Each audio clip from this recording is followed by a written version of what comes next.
Gehenna and the lake of fire, the terrifying truth about the final destination, the white throne judgment. The terrifying truth, the sentence for rebellion, is forever and ever. We dissect the word Jesus used, Gehenna, to define eternal, conscious torment. 7 truths that confirm your final address is fixed now.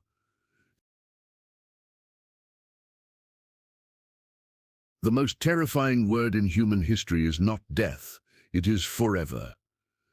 We have systematically dismantled the myths surrounding the afterlife. We have proven that Hades is a temporary holding place for the unrighteous dead, and Tartarus is the maximum security prison for the fallen angels.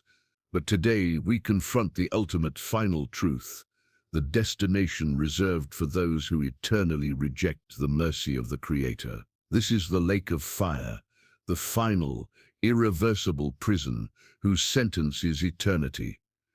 When Jesus Christ warned his listeners about eternal judgment, he did not use the ambiguous Greek term Hades. He consistently used the specific, localized, chilling Aramaic word Gehenna. This word holds the key to understanding the severity, the justice, and the eternal nature of the final condemnation. Today, we complete the map of the spiritual world by dissecting Gehenna and its ultimate fulfillment, the lake of fire. This is not a message of condemnation, but a clarion call to spiritual urgency. You must understand the finality of this destination to truly appreciate the infinite value of the cross. This judgment is the perfect, necessary conclusion to a righteous universe where cosmic treason cannot be tolerated. We will focus on the single, terrifying event that precedes the lake of fire, the great white throne judgment. Revelation 20:11-15. This judgment is the moment Hades and Tartarus surrender their prisoners, the books are opened, and the final, eternal verdict is sealed. Prepare your heart. This is the truth that separates the temporary choices of this life from the final consequences of eternity. B. The body. Analysis of the 7 Gehenna truths. Truth 1. Gehenna, the original image. The valley of eternal burning. The first crucial truth is understanding the historical and prophetic weight of the word Gehenna, the exact term Jesus used to describe eternal hell. This word is not an abstract concept. It is anchored to a specific, perpetually corrupted location outside the walls of Jerusalem, the Valley of Hinnom. Biblical deep dive. Gehenna, or Gehenna, was, in ancient history, the site of unimaginable spiritual darkness. In the time of the kings, this valley was defiled by the practice of child sacrifice to the pagan god Moloch. Jeremiah 7. After King Josiah purified the area, it became the city's perpetual dumping ground. It was a place of constant burning, where the city's refuse, the carcasses of animals, and the bodies of executed criminals were thrown. To prevent the decay from spreading pestilence, fire was kept burning constantly, and maggots, worms perpetually consumed the debris. The sight, the smell, and the smoke were a constant visible metaphor for unending destruction, contamination, and irreversible separation from the holy city. Jesus' use of Gehenna was a deliberate, powerful prophetic picture. When he warned, "If your hand causes you to stumble, cut it off. It is better for you to enter life maimed than with 2 hands to go into hell, where the fire never goes out and the worms never die." Mark 9:43-48. He was not introducing a new punishment. He was referencing the physical, perpetual corruption of the Valley of Hinnom and declaring that the final spiritual destiny of the condemned would be worse than being perpetually contaminated and burned. Theological significance. This historical context proves that the final place of punishment is defined by 2 terrifying realities.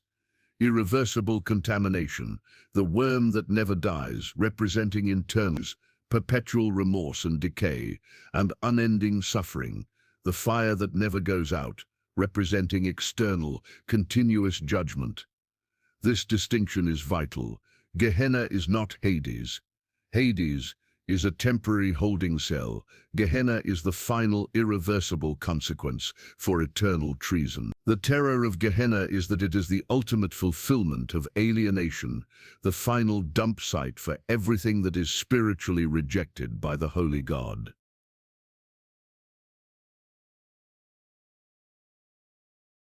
Truth 2, the finality of the lake of fire, the eternal sentence.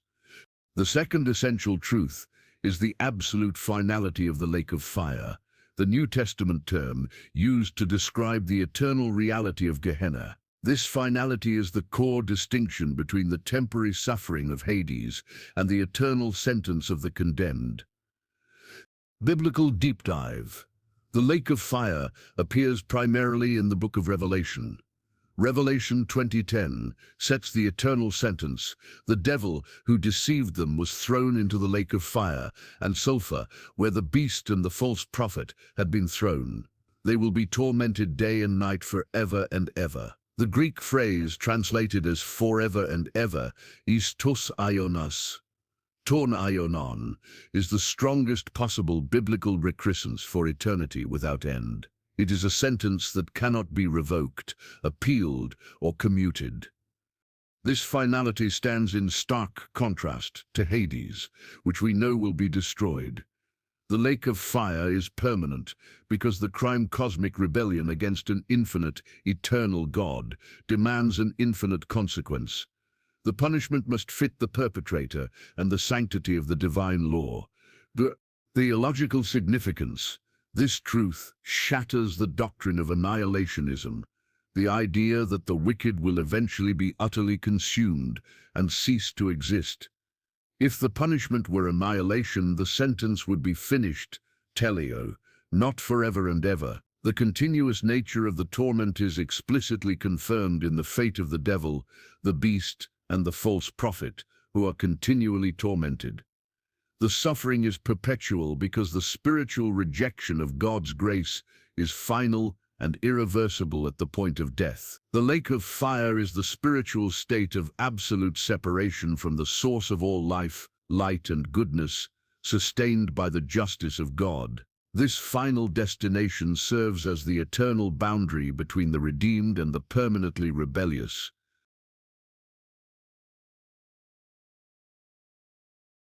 Truth 3, the white throne judgment, the great accounting.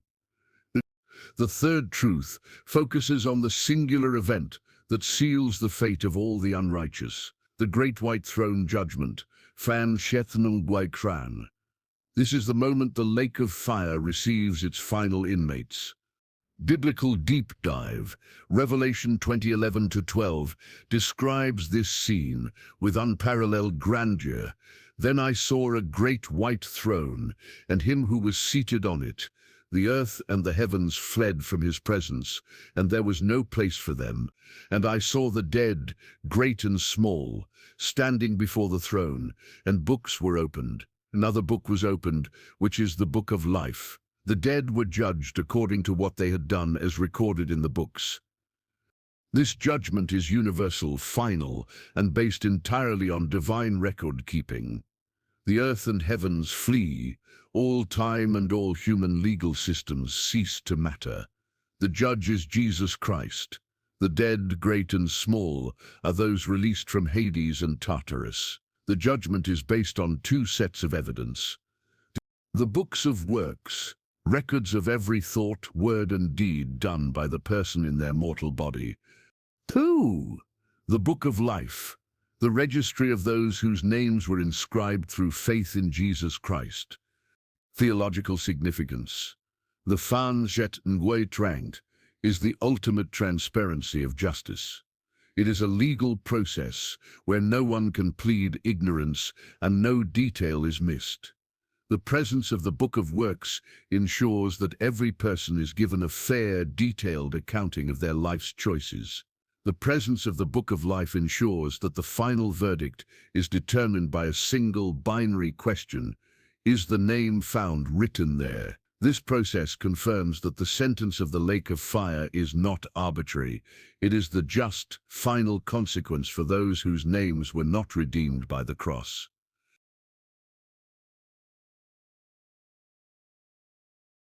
Truth 4. The release of the prisoners, the general sentencing. The fourth chilling truth confirms the temporary status of the preceding hells, the release of the prisoners. At the command of the judge, Hades and Tartarus are legally forced to surrender all their inhabitants. Biblical deep dive. Revelation 20:13 confirms this necessary judicial transfer. The sea gave up the dead that were in it, and death and Hades gave up the dead that were in them, and each person was judged according to what they had done. This mandate confirms the distinction we have been building. Hades is merely a holding facility, a jail subject to the command of the White Throne. It has no independent authority to hold a soul beyond the appointed time. Furthermore, tradition and context suggests that Tartarus also surrenders its prisoners, the most dangerous fallen angels, to stand trial. The angels who corrupted the human race, held in chains of darkness since the flood, will be released to receive their final verdict alongside humanity. Theological significance. This release serves as the ultimate proof of Christ's sovereignty. He holds the keys, Revelation 1:18, and he uses them to unlock the spiritual prisons. The unrighteous dead, having suffered preliminary torment in Hades, are now brought out to face the final, public accounting. This means their suffering in Hades was only the foretaste of the eternal punishment to come. The release is not a mercy, it is a mandate for sentencing. The temporary prisons must be emptied before the final, eternal prison, the lake of fire, is permanently populated. This final universal gathering ensures that every created entity, human, demonic, and angelic, acknowledges the perfect justice of the Creator. Truth 5. The condemnation of the devil, the original inmates. The fifth liberating truth confirms the original intended purpose of Gehenna, the lake of fire. It was created for the devil, his demons and his ministers, not for humanity. Biblical deep dive. Jesus himself made this foundational statement in Matthew 25:41 during his judgment of the nations. Then he will say to those on his left, "Depart from me, you who are cursed, into the eternal fire prepared for the devil and his angels." This verse is crucial. The eternal fire was prepared for the devil and his angels. The default destiny of humanity was not the lake of fire. Man's presence there is a tragic consequence of choosing rebellion and eternal treason by rejecting the offer of salvation. The final population of the lake of fire will consist of three distinct groups. The devil and his angels, the original primary inhabitants, Revelation 20:10. 2. The beast and the false prophet, the human instruments of final global rebellion, Revelation 20:10.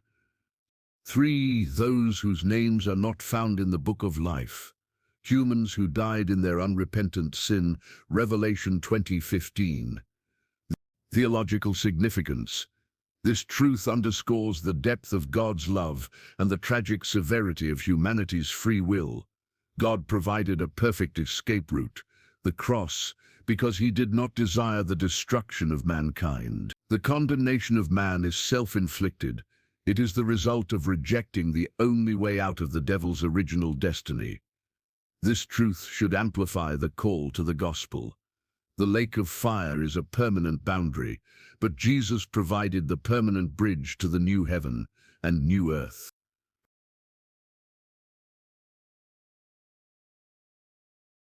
Truth 6. The resurrection body, the necessity of immortality.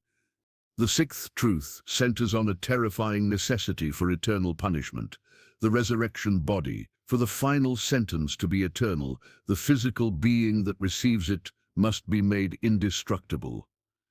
Theological imperative. If the bodies of the condemned were subject to natural decay and death, the punishment would be temporary. Therefore, the Bible teaches that both the redeemed and the condemned will receive a resurrection body, but their qualities will be radically different. The redeemed receive a glorious, incorruptible body, 1 Corinthians 15:53.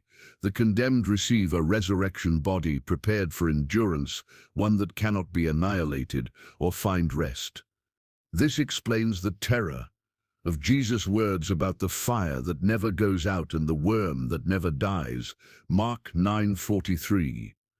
The unending nature of the suffering is tied directly to the unending nature of the resurrected body that endures it. The body is incorruptible, ensuring the punishment is continuous and perpetually conscious. Spiritual implication. This truth elevates the importance of the physical body and the choices made in it. Sin was committed through the body. Justice must be served through the body. The final judgment is not merely a spiritual concept. It is a physical and spiritual reality where the entirety of the human being is subject to the consequence of eternal separation. This concept should motivate the believer to treat their body as the temple of the Holy Spirit now, ensuring its alignment with righteousness and eternal destiny.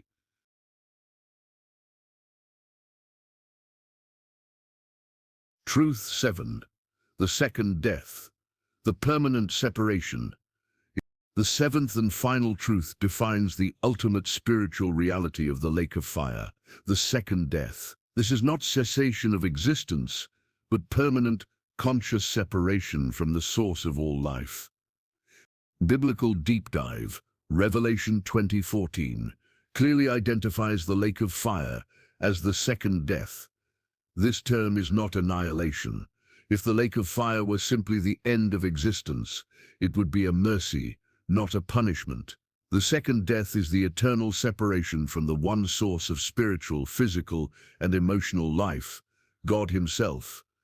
The contrast is clear. First death, physical separation of the body from the soul, temporary. Second death, spiritual, conscious separation of the entire resurrected being, body and soul, from the living God, eternal. The suffering in the lake of fire is the perpetual awareness of total loss, the loss of hope, the loss of peace, the loss of joy, and the loss of God's sustaining goodness, replaced only by the righteous wrath of the judge. The smoke of their torment ascends forever because the rejection of the infinite God is a continuous, eternal act of rebellion. The final choice. This truth underscores the glorious finality of the gospel. Jesus, by conquering physical death on the cross, offers the only escape from the second death. Those who find their names in the book of life are guaranteed to never be harmed by the second death. Revelation. The decision you make in this brief, mortal life is the one decision that fixes your address for all eternity.